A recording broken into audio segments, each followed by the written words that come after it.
Hey guys, I want to welcome you to the weekly Wednesday for the Financial Freedom newsletter, where every week, every Wednesday, we delve into something inspirational, motivational, something excerpt taken from the Financial Freedom weekly newsletter. Wherever you are, if you're listening on Spotify, on iTunes, Google, be sure to click the like, subscribe, share, comment. And without ado, let's get into the show. Hey guys, welcome to this week's podcast episode for the Financial Freedom Podcast. I'm your host, Dr. Christopher Liu, and I've really got a fantastic guest today. Her name is Tracy Pleschourt. She's the founder and CEO of Self-Made You, and she's actually the co-host of the Tracy and Gracie Becoming podcast. So today's conversation is going to be all about filling the disastrous gap that our formal education system creates, sustainable change, proactive initiatives, education, and I'm really happy to invite her to the show. So Tracy, welcome. Thank you so much for having me. I'm excited to be here. Yeah, and so I like I said, I love agents of change, and I love just getting the conversation out there. There's a lot of work to be done today. So tell people your story, your background, and how you got started.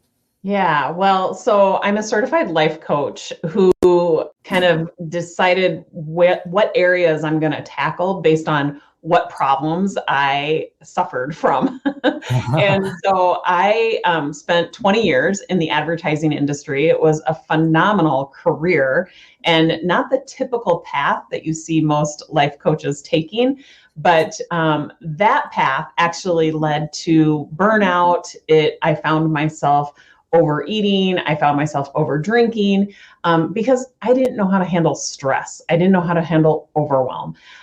What that path also led to was a strong interest in mentoring other people. I found my love for mentoring people in that role. So when I kind of surveyed all of the problems that I had going, I concluded that I was the common denominator. And what is it that I need to do that's more unconventional? What that led me to was not looking for answers outside of myself, actually going within and utilizing myself as the solution to my problems, not thinking any longer that I was the common denominator to all my problems, that I was actually going to become the solution. And so I was using a life coach at the time who was helping me really understand my kind of thought patterns, that really helping me understand that my thought patterns were leading to the way I was feeling, and my feelings were leading to the way I was behaving. So the overeating and the over drinking and the overspending and the procrastination was all being fueled by the way I was thinking. And all of a sudden it hit me. I'm like, how come I'm just learning about this now? That my thoughts are ultimately responsible for my results. And I quickly realized, I thought I was the common denominator to all my problems. And actually, it's only because I was never taught how to think in a way that created results that I actually wanted. I was taught in my formal educational system, I was taught what to think. I was then tested on my ability to remember what to think. I was never taught how to think so that I could solve my own problems, so that I could achieve the goals and some of these impossible dreams that I had created. Nobody ever taught me how to think to get those kind of results. And so it became clear the gap that I was meant to fill, which was to create a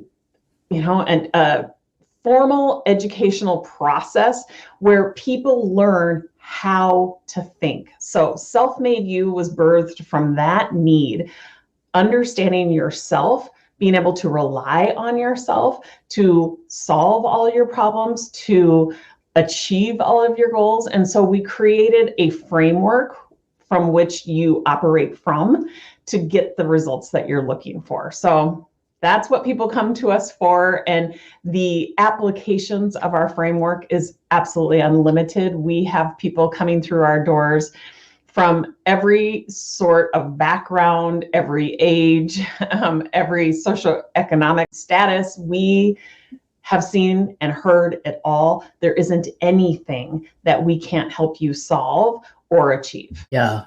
I hated high school. I loved undergrad, med school, grad school, and I hated residency. I hated the corporate world. And it's exactly your reason why. It's because it's just, I think school, I think you can learn more on YouTube and podcasts, but school, it actually kind of provides an environment for socialization. That's kind of the value of school. And, if they could improve the curriculum, upgrade it to the modern day, our kids would be that much better. And so I love the work that you're doing. So kind of talk about sustainable change, and you talk about two critical components. What do you mean by that? Yeah, well, so first off, you have to understand what it is that you want. So in order to create lasting change, you have to first make a decision about what it is that you want and why. So I think that those are questions that we often forget to ask ourselves. Like every single day we wake up and we might recognize that feeling of anxiety that we wake up with, but it could actually be tempered if you asked yourself, what is it that I want and why do I want it? And then secondly, asking yourself, like, where am I in relationship to where it is that I want to be? So learning how to ask yourself those kind of questions, learning how to make those kind of decisions is critically important. It's not complex, but it's critically important to creating sustainable change. So if you're somebody who you find yourself overeating every single day, and then on top of that, beating yourself up for that kind of behavior, you need to slow down and ask yourself, like, what is it that I want? I maybe only want to, eat cookies only after dinner once or twice a week. That's a great decision. And you're going to feel a sense of self-confidence, sense of self-control when you actually make a decision. No matter, how monumental or how small that decision is, it creates a sense of self-control. And then the next step is asking yourself, like, what's going to stand in my way? What kind of obstacles am I going to come up against? Like, I might come up against the obstacle where my children love to make cookies every single day when they come home from school. So I've just made a decision to only have them a couple days a week after dinner. And yet they're sitting there on the counter, like screaming my name every single day. That might be an obstacle, right? And now you know what that obstacle is. And if you were to react to that obstacle, and often the obstacle is literally in your mind because it's a thought that creates an urge. When you have a realization, when you can recognize those thoughts and those urges, now you can avoid the self-sabotage that tends to happen. But if you don't slow down enough and recognize that process that's unfolding, you will just react. So we teach people to operate from one part of their brain that has you responding versus reacting. So you'll love this, being a doctor. I talk a little bit about the neuroscience of your brain, where you take that organ that exists between your ears, and if you were to cut it right in half, you've got the primitive part that has you, often acting in a very reactive sort of way, kind of in a knee-jerk way. It has you acting very habitually. It's the part of our brain that's meant to keep you alive. And often when we react from dramatic thoughts that part of our brain creates, it doesn't end well. So we teach you how to operate from your prefrontal cortex, or what I like to call your prodigy brain. It's the more extraordinary part of your brain. And it has the ability to respond instead of react. It has the ability to pause. It has the ability to tap into inherent strengths that are only afforded to you through your prodigy brain, like empathy and discovery and innovation. So it's the difference between understanding, how it is that you are reacting right now, what it is that you want, and how to tap into that prodigy brain where you have access to empathy, discovery, and innovation, so that you can like perpetuate and further in a more of a faster way towards what it is that you really want. Yeah, I love that. And we'll talk about mental fitness in a little bit later, but what's very interesting is these components of like diet, sleep. Recently I've been working with different to like improve focus or memory, concentration, mood, all these different habits that you can do to make your optimal performance, your brain. So one thing is you talk about the responding versus reacting. And in this day and age when we're just kind of like, we're kind of dopamine monkeys, how do you create self-control fast? Yeah. So you have to think of self-control more as a feeling and less of an action. Like, I know that so many people will say, oh, when it comes to chocolate, I have no self-control, kind of implying that they're very grabby, right? It's kind of this like urge that they are reacting to. And I want you to think of self-control more as a feeling, like a feeling of almost self-reliance. And so you now know that you always have a choice. When you rely on yourself, you always have a choice. It's the difference between thinking life is happening to you versus life is happening for you, right? You always have a choice.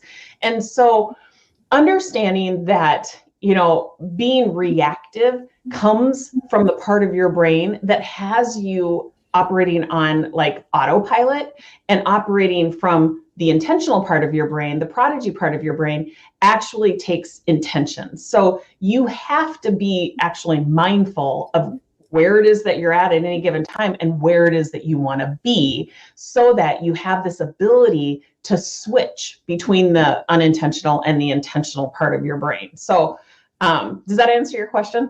Yeah, I love that. Just basically the pause, it could be a breath, it could be a timeout, something that'll distance yourself from the in the moment emotions, that may cause you to do something rash or, something stupid. Or so once people understand that, you have this idea of self-control operating system, and how can it be used professionally? Yeah. So this is our framework that I mentioned earlier that has unlimited applications. So you can, of course, apply it to your professional life, big picture, but you could also laser focus into some of the smaller nuances of your professional life. So the framework is SELF.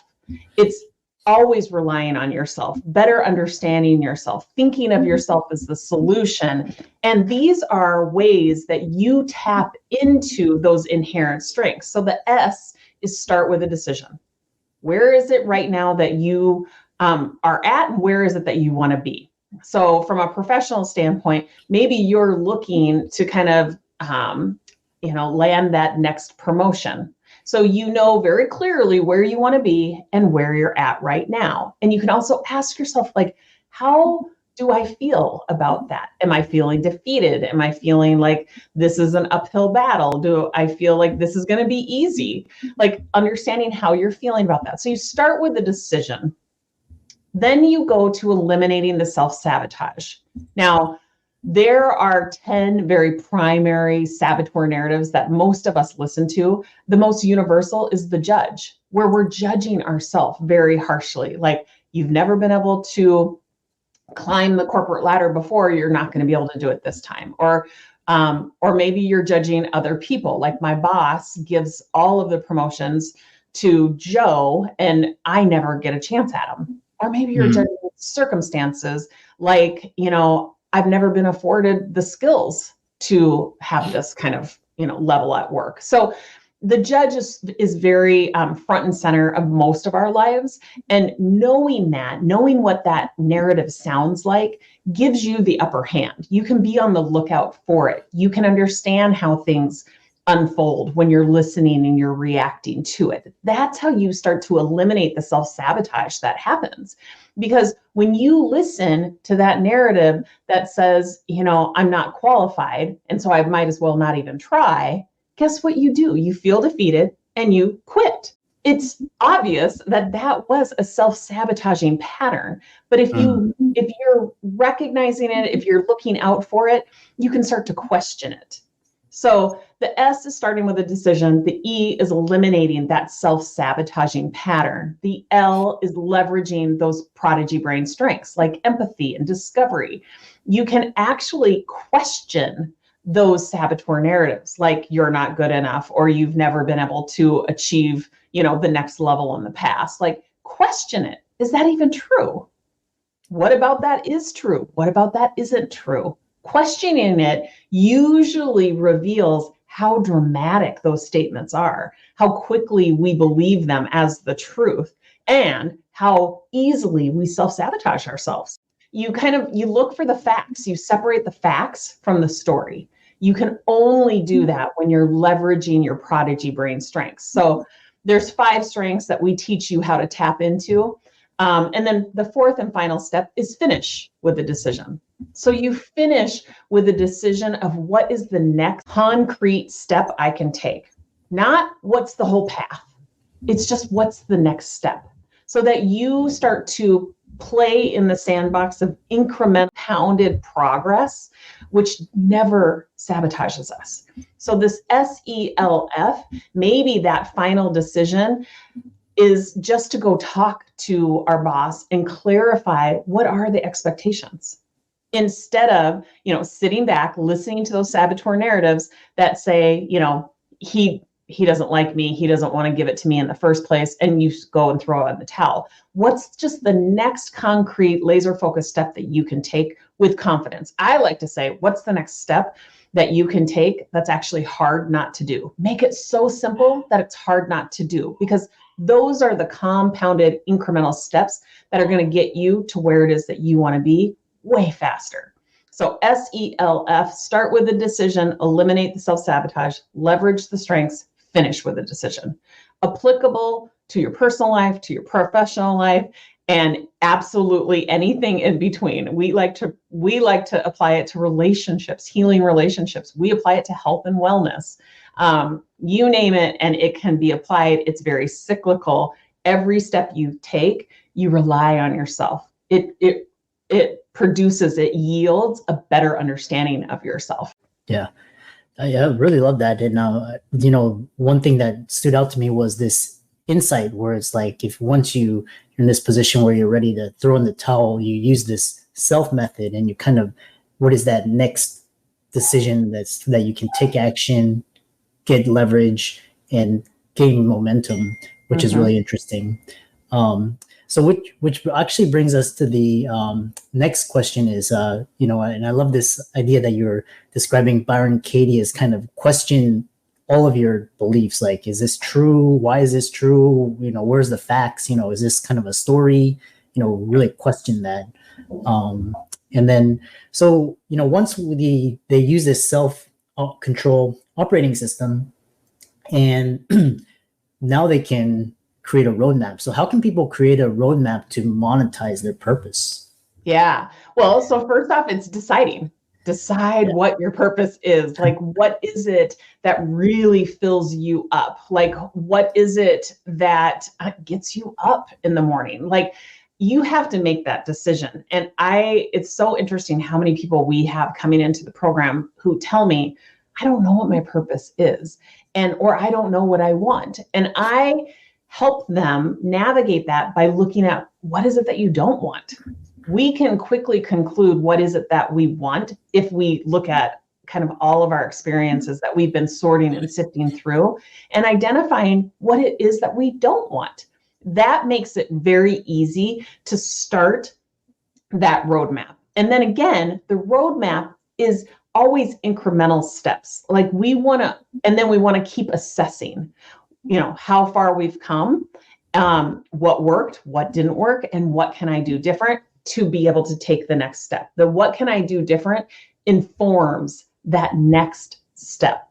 So the roadmap is a little less of a clear picture, and the roadmap, it becomes more of like a confidence, like a hand tool that creates confidence when you know that you don't have to know how this completely unfolds. You're not supposed to know how this completely unfolds. But when you have a sense of self-reliance and you have the methodology to work from, it starts to reveal itself quite clearly. And that roadmap is just, again, it's that next best step that you are making decisions, you're liking your reasons, and you're assessing along the way what worked, what didn't work, and what am I going to do different with the next step.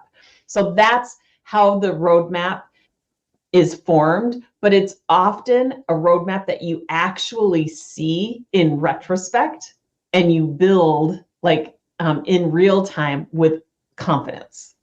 I love that. I love this idea where you're actually seeing things as they unfold, kind of breaking it down, small chunking it, which is really powerful because once they have a roadmap, but as always, there's potholes, there's detours, and so what are some of the most common obstacles to achieving your goals? Well, it's always the self-sabotaging narratives. So, like I said, the judge is probably the most insidious and the most universal. But I would say second to that is the hyperachiever narrative that really says, like, if you can't do it perfect, it's probably not worth doing. It's that narrative has you dependent on constant performance and achievement for self-respect and self-validation. And you're really focused on like the external validation or the acceptance of others. That's one of the biggest obstacles. I would also say people pleasing is another huge obstacle where you're indirectly trying to gain the acceptance and affection by helping or pleasing or rescuing or flattering other people. And then you end up feeling a ton of resentment from that. So the obstacles, in my point of view, tend to be up here in your mind. It's these narratives that you don't even realize you're listening to. And so we really spend time shining a light, getting you familiar with those narratives. And we actually have an assessment, a totally free assessment that will shine a light on which narratives you are living your life from so that you can be on the lookout for those narratives. There's 10 of them. Like I said, the judge is probably the most universal, but avoider, if you're somebody that you tend to avoid, shy away from things that are hard. That's another big one that a lot of my clients can, relate to. Yeah, it's quite interesting because among physicians, because we are, we suffer a lot from people pleasing and kind of trying to conform to status, play status games, conform to society, manipulated a lot by guilt and shame. And what you're describing is a lot of it is just boundaries, like creating energy boundaries, not letting people manipulate you or use you or take advantage of you, saying no. And kind of controlling the self-talk. Yeah, really interesting. So one thing is, this is kind of how I want to end on this question is, why is mental fitness more important than physical fitness? And how can people contact you, reach out to you, check out your work, etc.? Yeah, I think mental fitness or mental health should be front and center, should be the objective of our life, because it leads to a much more abundant life. It has you more in the state of loving unconditionally, and that starts with yourself, versus, fear and all of the unwanted feelings that, stem from fear. So mental fitness has you practicing. It's almost like lifting a weight in a gym, not unlike physical fitness. It takes reps. And so staying aware of how it is that you're feeling at any given moment. We work off of a daily planner where we make decisions ahead of time about how we want to feel, and therefore what we would have to be believing to feel that way at any given hour of the day. But you can also look at it retrospectively. or you can go right into the now. How am I feeling right now? And really connect to that. That is a form of lifting a weight in the gym. That is strengthening your mental fitness because you're staying intentional. You're staying aware. You're not just living in autopilot, right? So mental fitness then, of course, results in everything that you want and keeps you living in a place of, taking responsibility for all of your results. So it's critically important in every aspect of your life. And we teach people how to stay intentional, and we start with the application of their day. We know that insight to anything, is only 20%. Everything that I've just told you is super valuable, but if you don't apply it, if you don't practice it, you are not going to create the sustainable change that you're looking for, because sustainable, long-lasting change comes from application. And so we are on podcasts all day long sharing this message of relying on yourself, how to create self-control, utilizing these 4 steps. But we also invite you to our free Coaching Friday sessions, to our master classes. These are all free, and it gives you an opportunity to apply the tool. Or if you're somebody who has been applying it, to come and really bounce your results off of a coach who can help you refine it. So you can find all of our offerings at www.self-made,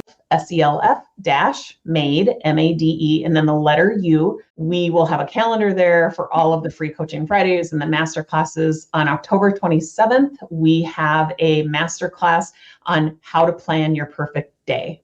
And it keeps you in the driver's seat, being intentional about what it is that you want to create for yourself hour by hour, so that you create a day that is more than satisfying, that is enjoyable. And then that compounds into weeks, into years, into a lifetime of, decisions about how you want to live.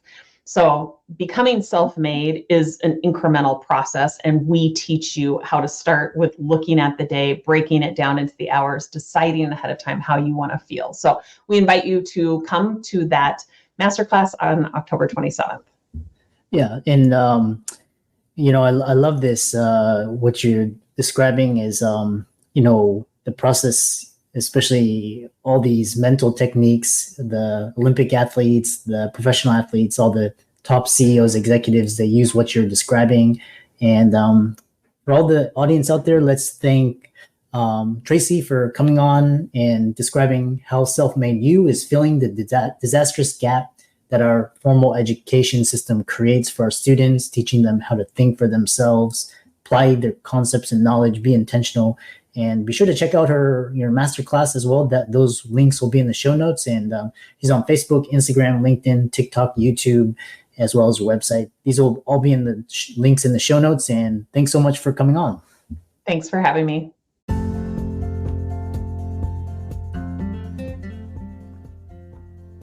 I hope you really enjoyed that wonderful, inspirational, motivational piece. Again, wherever you are listening, if you liked it, be sure to like, comment, share, subscribe. We're on everywhere: Spotify, iTunes, Google, Amazon, Audible. And without much ado, be sure to thank this show's sponsors, and we'll see you next week.